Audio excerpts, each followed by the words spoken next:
সেটি এখান থেকে আসলে দেখানোর চেষ্টা করছি এবং এখানে আমরা সেটি কিন্তু দেখছি এবং এই যে আইন শৃঙ্খলা বাহিনীর যারা রয়েছেন তারা তাদের সর্বোচ্চ আসলে এখান থেকে চেষ্টা করছেন এবং আমরা এখানে যেটি দেখছি যে দেয়ালগুলো ভেঙে যে পড়েছে এবং এখানে যে অন্যান্য যে ক্লাসরুমগুলো রয়েছে সেই অন্যান্য ক্লাসরুমগুলো আসলে যেন গ্লাসগুলো ভেঙে তারপরে শিক্ষার্থীদের গ্রিল কেটে শিক্ষার্থীদেরকে উদ্ধার করা হয়েছে এবং এখানে যারা উদ্ধারকর্মীরা রয়েছেন তারাই এখানে উদ্ধার অভিযান করছেন এবং এখানে তারা বলছেন যে এখানকার যে উদ্ধার কাজ সেটি এখনো শেষ হয়নি, সেটি করছেন তারা এবং আমরা এখানে উৎসুক জনতা যারা আছে তাদেরকে সরিয়ে দিয়েছেন এখান থেকে। তারা বলছেন যাতে কোনো কাজে যাতে কোনো ধরনের বিঘ্ন সৃষ্টি না হয় সেটি। এবং এই ক্লাসরুমের সামনেই কিন্তু আসলে যে পুরা গন্ধ বাতাসে সেটি আসলে মর্মান্তিক এবং উৎসুক জনতা যারা রয়েছেন তাদেরকে আসলে নেমে যাওয়ার জন্য আইন শৃঙ্খলা বাহিনীর পক্ষ থেকে অনুরোধ জানানো হয়েছে এবং আমরা যেটি দেখছি যে এখান থেকে সেই 2 তলা থেকেই আসলে আইন শৃঙ্খলা বাহিনীর সদস্যরা তাদেরকে অনুরোধ করে উৎসুক জনতাকে সরে যেতে বললেন এবং এখানে উদ্ধার কাজ এখনো চলমান রয়েছে, তারা আলামত সংগ্রহ করছেন এবং সেক্ষেত্রে আমরা দেখতে পাচ্ছি যে এই যে একেবারে স্কুলের ঠিক পেছনের অংশ এটি এবং পেছনের অংশ উৎসুক জনতা এখনো আছে এবং এখান থেকে প্রথমত যে তাদেরকে যেই বলা যায় যে উদ্ধার শিক্ষার্থীদেরকে এই পেছন থেকেই গ্লাস ভেঙে তাদেরকে আসলে উদ্ধার করা হয়েছিল এবং এই যে পথটি দেখছেন এই পথ ধরেই কিন্তু আসলে এপাশে দেয়াল ছিল এবং দেয়ালটি ভেঙে ফেলা হয়েছে যাতে অ্যাম্বুলেন্স ভেতরে প্রবেশ করে এবং 2 তলার যেখান থেকে আমরা এখানে দেখছি এখানে কিন্তু এখনও ধ্বংসাবশেষ, বিশেষ করে গ্লাস। আমরা কিন্তু আমার নিজেও কিছুটা আহত বলা যায় যে এখানে গ্লাস এবং এখানে ইট কংক্রিটের যে ধ্বংসাবশেষ সেটি কিন্তু একেবারে স্পষ্ট এবং যুদ্ধবিধ্বস্ত একটি জায়গা যেরকম হয়, পুরা গন্ধ থাকে এবং কংক্রিট দাঁড়িয়ে থাকে কিন্তু ভেতরের অবকাঠামো ভেঙে পড়ে, ঠিক তেমন একটি অবস্থা আমরা কিন্তু এখানে দেখলাম। তো এখানে এই যে গ্লাসগুলো ভেঙে মূলত শিক্ষার্থীদেরকে উদ্ধার করার জন্য গ্লাসগুলো গ্রিলগুলো ভেঙে তাদেরকে নিয়ে আসা হয় এবং এখানে আইন শৃঙ্খলা বাহিনী সর্বোচ্চ চেষ্টা করেছেন যাতে করে কোনো অসুবিধা না হয়, বিশৃঙ্খলা না হয় এবং আহত যারা শিক্ষার্থী আছেন তাদেরকে সর্বোচ্চ যত দ্রুত তারা সম্ভব তারা চেষ্টা করেছেন যে একেবারে হাসপাতালে নিয়ে যাওয়ার জন্য। সেই তড়িঘড়ি কিন্তু সেটি কিন্তু আমরা দেখেছি এবং এই যে আইন শৃঙ্খলা প্রত্যেকটা বাহিনী আমরা দেখেছি, সেনাবাহিনী, নৌবাহিনী, বিমান বাহিনী এবং সেই সাথে পুলিশ, র্যাব সহ বিবিএন, অন্যান্য যতগুলো আইন শৃঙ্খলা বাহিনী সকলের যে একটা যৌথ প্রয়াস সেটি কিন্তু আমরা এখানে দেখেছি এবং সেই সাথে এখানকার যে স্কুলের কলেজের শিক্ষার্থীরা, সেই স্কুল কলেজের শিক্ষার্থীরা কিন্তু সর্বোচ্চ তাদের যে কোমলমতি ছোট ভাই বোনরা যে এখানে আহত হয়েছেন সেটি কিন্তু আসলে এখানে তারাও বলা যায় যে একেবারে উদ্ধার কাজে সর্বোচ্চ চেষ্টা করেছে এবং এখানে আমরা একটি গ্লাস দেখতে পাচ্ছি যেটি গ্লাসটা ভাঙা, আপনাকে সেটি দেখাতে আসলে চাই যে ক্লাসরুমগুলো যে সারি যে ক্লাসরুম রয়েছে সেখানে যে গ্লাস ভেঙে আসলে শিক্ষার্থীদেরকে আসলে বের করা হয়েছে এবং আমরা সেটি দিয়েই আসলে এখান থেকে যে পরিস্থিতি সেটি কিন্তু আমরা কিন্তু এই যে এইখান থেকে এই 2 তলা থেকেই এবং ঠিক তার পাশেই এবং আমরা ঠিক 2 তলায় রয়েছি, এখানেই আসলে শিক্ষার্থীদেরকে এই সিঁড়ি ধরে আসলে আহতদেরকে নিয়ে যাওয়া হয়েছে এবং এই মর্মান্তিক ঘটনা এই সিঁড়িও সাক্ষী। এ ছিল আমার কাছে এখান থেকে সবশেষ। রাজধানীর উত্তরার দিয়াবাড়িতে বিমান বাহিনীর একটি ফাইটার জেট বিধ্বস্ত হয়েছে। কিছুক্ষণ আগে এই ঘটনা ঘটেছে মাইলস্টোন কলেজের ক্যাম্পাসের মাঠে বিমান বাহিনীর F-7 BJI প্রশিক্ষণ বিমানটি বিধ্বস্ত হয়। এ বিষয়ে আমরা আরও জানতে চাই। আমাদের সঙ্গে যুক্ত হয়েছেন যুক্তরাজ্য থেকে অবসরপ্রাপ্ত স্কোয়াড্রন লিডার ওয়াহিদ। স্যার, আপনি আমাকে শুনতে পাচ্ছেন? জি, আসসালামু আলাইকুম। ওয়ালাইকুম আসসালাম। শুনতে পাচ্ছি। আমাকে কি শুনতে পাচ্ছেন? জি স্যার, আপনার কাছে আমার প্রথম যেই প্রশ্ন সেটি হলো, ঘনবসতিপূর্ণ একটি এলাকা, সেখানে প্রশিক্ষণ বিমান চালানোর যে বিষয়টি, এটি নিয়ে সমালোচনা করছেন অনেকেই। আপনি এই বিষয়টিকে কিভাবে দেখছেন? জি, আসসালামু আলাইকুম সম্মানিত দর্শক এবং সবাইকে। প্রথমে আমার সমবেদনা রইল সবার যেসব জানমালের ক্ষতি হয়েছে। এটা একটা বেদনা আহ বিষয়ক বিদ্যুৎ সময় আমাদের বাংলাদেশে। আসলে এইটা একটা বিতর্ক এবং জনবসতি এলাকায় বাংলাদেশ তো হাইলি ডেন্সলি পপুলেটেড, মানে পৃথিবীর অন্যতম আরকি। এবং সাথে আমাদেরকে জাতীয় নিরাপত্তা এবং সার্বভৌমত্ব সবকিছু রক্ষার ক্ষেত্রে আমাদেরকে এর মধ্যেই চলতে হচ্ছে। সেক্ষেত্রে এবং বাংলাদেশ না শুধু, পৃথিবীর সমস্ত দেশেই এবং আপনি যেইসব দেশের কথা বলেন না কেন, ইভেন ইউকে, আমি তো যুক্তরাজ্যে আছি। তো যেকোনো মেজর এয়ারপোর্টে একটা মিলিটারি ইনস্টলেশন থাকেই এবং এইসব অপারেশন ইজ নরমাল খুব। দুর্ঘটনা যেহেতু ঘটে গিয়েছে, এখন এটাকে জনবসতি এলাকা বা অন্য কিছু বললে না বলে আমরা দুর্ঘটনার কারণ এবং কিভাবে একে আগামীতে মানে কমানো যায়। দেখেন, যুক্তরাজ্যের মতো দেশে আপনার মাসখানেক আগে F-35 5th generation fighter aircraft খোদ মেজর এয়ারপোর্টেই আপনার ক্র্যাশ করেছে। ওখানে কিন্তু সিভিল অপারেশন হয়। এখন ওটা যেহেতু এয়ারপোর্টের মধ্যে হয়েছে, রানের মধ্যে হয়েছে, বড় কোনো ক্ষতি হয়নি। আজকের যে দুর্ঘটনাটা অবশ্যই মানে জনবসতি এলাকায় পড়েছে এবং বাংলাদেশের ৫০ বছরের ইতিহাসে বা তারও বেশি আপনার এইরকম একটা দুর্ঘটনা এই ১ম ঘটেছে। তো আমি মনে করি এইটা বিতর্কের বাইরে থাকা উচিত এবং আমাদেরকে আরো সতর্ক হওয়া উচিত। কিভাবে এভয়েড করা যায়। যখন একটা দুর্ঘটনা ঘটে, তখন পাইলট কিন্তু যথেষ্ট চেষ্টা করে যত বেশি ক্ষয়ক্ষতি এড়ানো যায় এবং দেখেন আজকে সেই পাইলটও কিন্তু ইন্তেকাল করেছেন। আল্লাহ ওনাদের সবাইকে বেহেশত নসিব করুক এবং আম পরিবারের প্রতি আমার সমবেদনা থাকবে। তো এইটাকে নিয়ে আসলে বিতর্ক করাটা আমি মনে করি না সমীচীন। বাট আমাদেরকে আগামী দিনের জন্য সতর্ক হতে হবে এবং এটা আ যে জনবসতি এলাকায় প্রশিক্ষণ, এই ফাইটার প্লেন যখন প্রশিক্ষণ দেওয়া হয়, এর মানে কিন্তু তাকে অনেকগুলো স্টেজ পার করে আসতে হয়েছে। যেমন বেসিক ট্রেনিং গুলা হয় যশোরে, অন্যান্য আলাদা যেসব জায়গা খুব খালি, যেমন অ্যাক্সিডেন্ট হওয়ার সম্ভাবনা থাকে। যখন একটা পাইলট একটা ম্যাচিউরড পর্যায়ে আসে, যেমন সে যখন ফাইটারের সলো করতে গিয়েছে, সে কিন্তু আগে কয়েকটা ধাপ পার হয়ে আসছে। মানে হি ইস অলরেডি এক্সপেরিয়েন্সড। তো আজকে যে দুর্ঘটনা হয়েছে সেটা অ্যাবসোলিউটলি মেকানিক্যাল নাকি এখনই ইনভেস্টিগেশন ছাড়া অনেক কিছু আমাদের পক্ষে বলা সম্ভব নাও, কিন্তু আমরা ধারণা করতে পারি।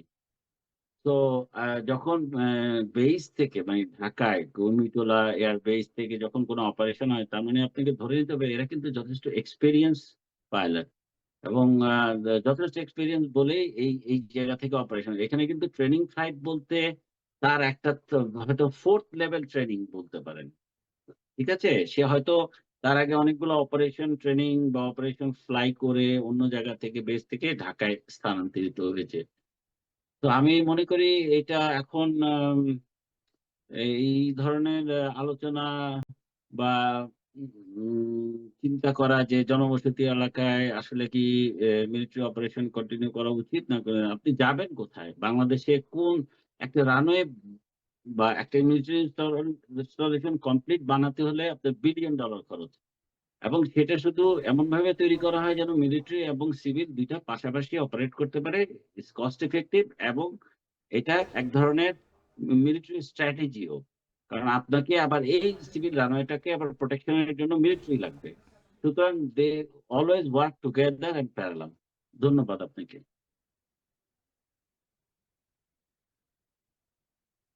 আহ, আমাকে আমার কি যে শুনতে পাচ্ছেন?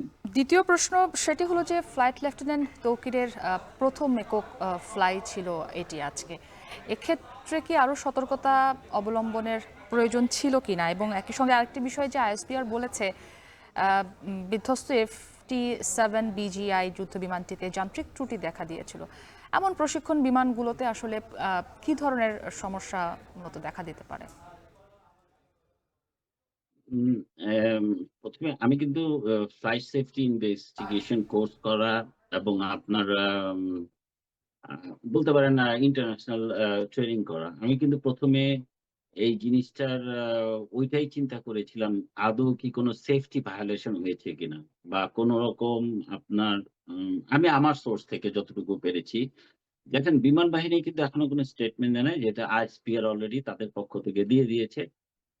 তো আমি খোঁজ নিয়ে দেখেছি যে যে আ তৌকিকের সোলো ক্লিয়ার বা একা ফ্লাই করার ক্লিয়ারেন্স হয়ে গিয়েছিল আরো ৩ দিন আগে।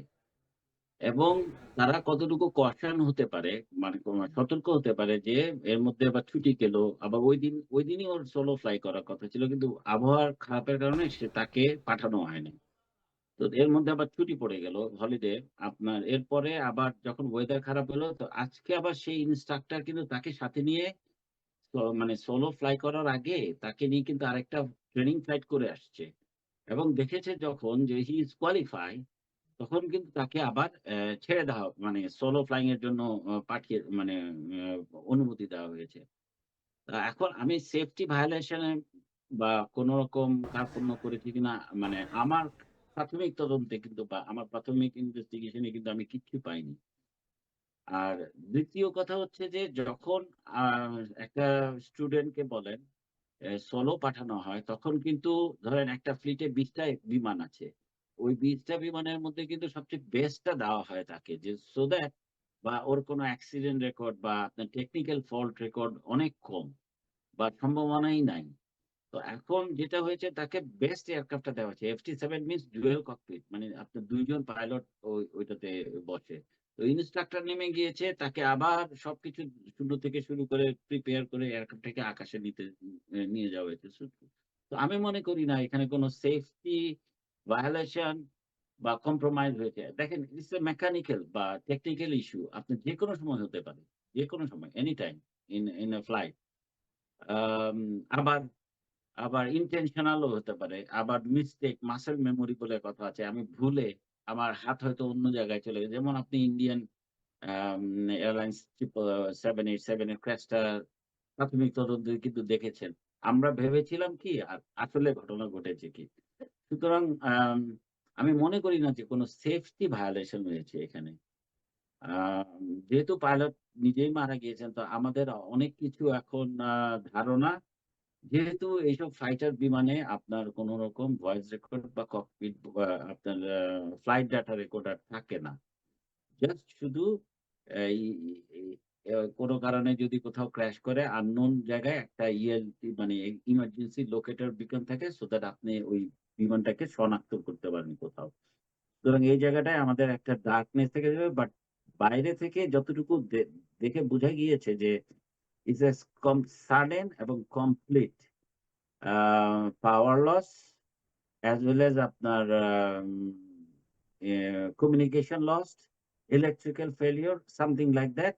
যেহেতু তার ইন্সট্রাক্টর নিজে মানে নিজেই একজন অবজার্ভার হিসেবে ক আ রানওয়ের পাশেই আ আপনার ডিউটিরত ছিল এবং সে চেষ্টা করেছিল কমিউনিকেট করার জন্য। বাট আপনি জানেন এই জিনিসগুলো খুব তাড়াতাড়ি ঘটে যায়। কয়েক সেকেন্ডের ব্যাপার। ধন্যবাদ। আমাদের সঙ্গে যুক্ত ছিলেন অবসরপ্রাপ্ত স্কোয়াড্রন লিডার ওয়াহিদ। আমরা জানছিলাম আজকের উত্তরার দিয়াবাড়িতে বিমান বাহিনীর ফাইটার জেট বিধ্বস্তের যেই দুর্ঘটনা ঘটেছে সেটি। এবারে আমরা যেতে চাই বার্ন ইনস্টিটিউটে। সেখানে এই মুহূর্তে চিকিৎসকদের একটি ব্রিফিং হওয়ার কথা রয়েছে। আমরা সেখানে যুক্ত হব কিছুক্ষণের মধ্যেই।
এটা ভ্যারি করতে পারে, আমি বারবার বলছি। এখানে প্রধানত চিকিৎসার ক্ষেত্রে আমাদের যে দক্ষতা, এই প্রতিষ্ঠানের সামর্থ্য, দক্ষ চিকিৎসক, রক্ত, আনুষঙ্গিক সকল প্রস্তুতি সম্পূর্ণ আছে। এখানে প্রায় 9 জন এই মুহূর্তে আইসিইউতে ভেন্টিলেট করা অবস্থায় আছে এবং আরও অনেক ভেন্টিলেটর এখানে এবং ঢাকা মেডিকেল কলেজে তাদের প্রয়োজন হলে সেগুলো প্রস্তুত করা আছে। রক্তের প্রয়োজনীয়তা সম্পর্কে আপনাদের সকল মানুষের আবেগ জড়িত। অনেক অজস্র মানুষ রক্ত দান করেছেন বা আগ্রহ প্রকাশ করছেন। রক্ত মূলত প্রয়োজন হবে আগামীকাল থেকে, এবং এই হাসপাতালে সাফিসিয়েন্ট যে সকল গ্রুপের যারা এখানে আহত হয়ে এসছেন তাদের জন্য প্রয়োজনীয় রক্ত আছে। তারপরও আগামীকাল সকাল থেকে এখানকার এবং ঢাকা মেডিকেল কলেজের ব্লাড ট্রান্সফিউশন সেন্টারে রক্তদানে আগ্রহীদের রক্ত সংগ্রহ করা হবে। তবে মনে রাখা ভালো যে আসলে অতিরিক্ত রক্ত সংগ্রহ করে রাখাটা আসলে সত্যিকার অর্থে কোনো প্রয়োজন হবে না। অতএব একটি যুক্তিসঙ্গত সংখ্যক রক্তদানকারী আসলেই আমাদের পক্ষে এটা ম্যানেজ করা ভালো হবে। হাসপাতাল হিসেবে এই হাসপাতাল সিএমএইচ একটা প্রোটেক্টেড কারণ, সেই কারণে সেখানে মানুষের ভিড় কম, অতএব ওখানে ইনফেকশন কম হবে, রোগী দ্রুত সুস্থ হয়ে উঠবে। এই হাসপাতালের সবচেয়ে জটিল রোগীরা আছে। আপনাদের মাধ্যমে সকল মানুষের কাছে অনুরোধ করব, এই হাসপাতালের ভেতরে কেউ প্রবেশ করবেন না। আসলেই শুধুমাত্র ইনফেকশনের কারণে একটা বড় সংখ্যক মানুষের মৃত্যুর সম্ভাবনা তৈরি হবে। অতএব আমাদের চিকিৎসক এবং নার্স এবং সকল যে বন্দোবস্ত তাদেরকে সেবা করার সুযোগ দেন এবং আপনারা দোয়া করেন যেন এই বাচ্চাগুলো বাঁচানোর ক্ষেত্রে আমরা যেন কোনো ভুল না করি, আমরা যেন আমাদের কোনো সামর্থ্যের প্রয়োগ করতে ব্যর্থ না হই। এইটুকুই আপনাদের কাছে অনুরোধ, সমস্ত জাতির কাছে অনুরোধ, আপনারা এই ছোট্ট বাচ্চাদের জন্য দোয়া করেন। আমাদের সকল প্রচেষ্টা, আমাদের সকল চিকিৎসক দল এবং এই ইনস্টিটিউটের পরিচালক আমার পাশে আছেন, ম্যাডাম পাশে আছেন, আমরা সবাই প্রতিশ্রুতি দিচ্ছি আমরা সর্বোত্তম চেষ্টা করব। চিকিৎসকরা সার্বক্ষণিক থাকবেন। আজকে এখানে রোস্টার করা হয়েছে 24 ঘন্টা, প্রত্যেকটা টিম সকল সেক্টরে, আইসিইউ থেকে আরম্ভ করে ওটি থেকে আরম্ভ করে পোস্ট অপারেটিভ, এইচডিও সব জায়গায় টিম থাকবে। জাতীয় বার্ন দিচ্ছি আমরা সর্বোত্তম চেষ্টা করব। চিকিৎসকরা সার্বক্ষণিক থাকবেন। আজকে এখানে রোস্টার করা হয়েছে 24 ঘন্টা, প্রত্যেকটা টিম সকল সেক্টরে, আইসিইউ থেকে আরম্ভ করে ওটি থেকে আরম্ভ করে পোস্ট অপারেটিভ, এইচডিও সব জায়গায় টিম থাকবে। এখানকার প্রস্তুতি সম্পর্কে এখন বলবেন এই হাসপাতালের পরিচালক অধ্যাপক নাসির।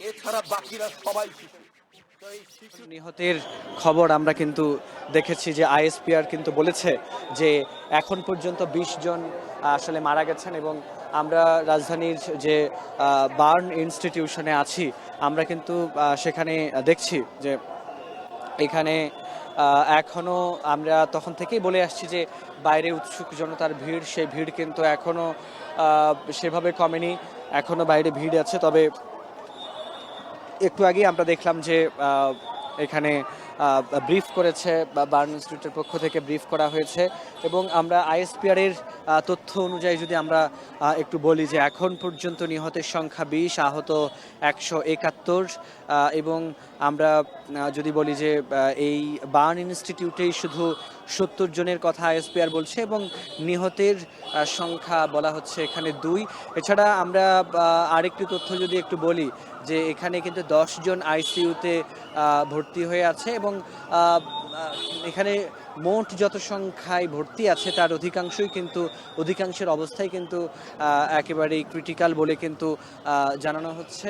এবং অনেকের, বিশেষ করে এখানে যাদের বয়সের কথা যদি বলি, এখানে অধিকাংশই কিন্তু আসলে শিশু, যাদের বয়স আসলে 5-7 বছর থেকে শুরু করে 12-13 বছরের মধ্যে, এই বয়সী শিশুদের সংখ্যা কিন্তু এখানে আমরা দেখেছি। একই সঙ্গে আমরা যখন এখানকার দৃশ্যটা যদি একটু বলি, আমরা এই দুর্ঘটনা ঘটার পরই আমরা যখন রাজধানীর বার্ন ইনস্টিটিউশনে আসি, এখানে আমরা একের পর এক আমরা অ্যাম্বুলেন্স এখানে আসতে দেখি, একটার পর একটা অ্যাম্বুলেন্স আসে, এবং এখানে আহত, দগ্ধ যারা এই বিমান দুর্ঘটনায় হয়েছে তাদেরকে এখানে নিয়ে আসা হচ্ছে। এবং আমরা যখন দেখছিলাম যে এই আহতরা যাদেরকে অ্যাম্বুলেন্সে করে যখন নামানো হচ্ছিল, আমরা অ্যাম্বুলেন্সে তাদেরকে দেখেছি নামানোর সময় যে কি হৃদয় বিদারক একটি দৃশ্য এখানে আমরা এখানে লক্ষ্য করেছি।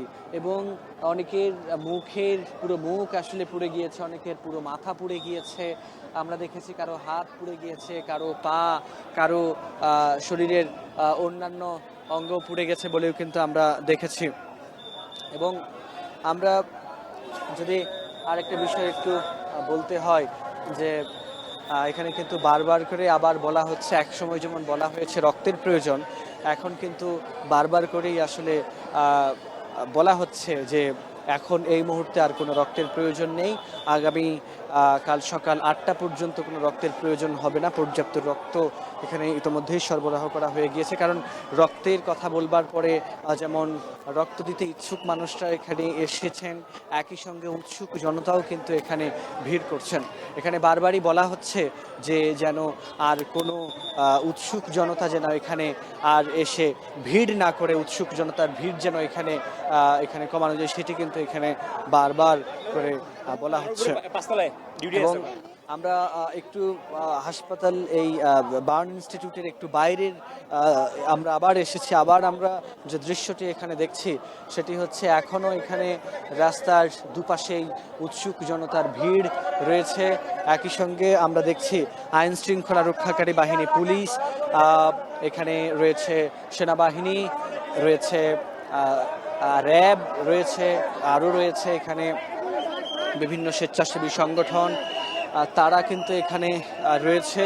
এবং সবাই কিন্তু আমরা আরও একটি অ্যাম্বুলেন্সকে এদিকে আসতে দেখছি, সেটি ঢাকা মেডিকেলের দিক থেকে হয়ে এখন রাজধানীর যে বার্ন ইনস্টিটিউশন আছে সেই দিকেই কিন্তু অ্যাম্বুলেন্সটি আসছে। এবং অ্যাম্বুলেন্সটিকে যেন নির্বিঘ্নে যেন আসতে পারে সেই জায়গাটি কিন্তু করে দিচ্ছে। এবং পেছনে আরও একটি অ্যাম্বুলেন্স রয়েছে।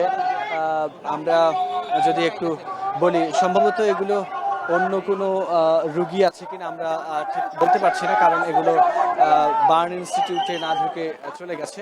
এবং আরেকটি বিষয় একটু বলতে হয় যে এই রাজধানীর দিয়াবাড়িতে বিমান বাহিনীর যে বিমান বিধ্বস্তের যে ঘটনাটি, সেটি যেমন একেবারে একটি স্কুলে গিয়ে পড়েছে।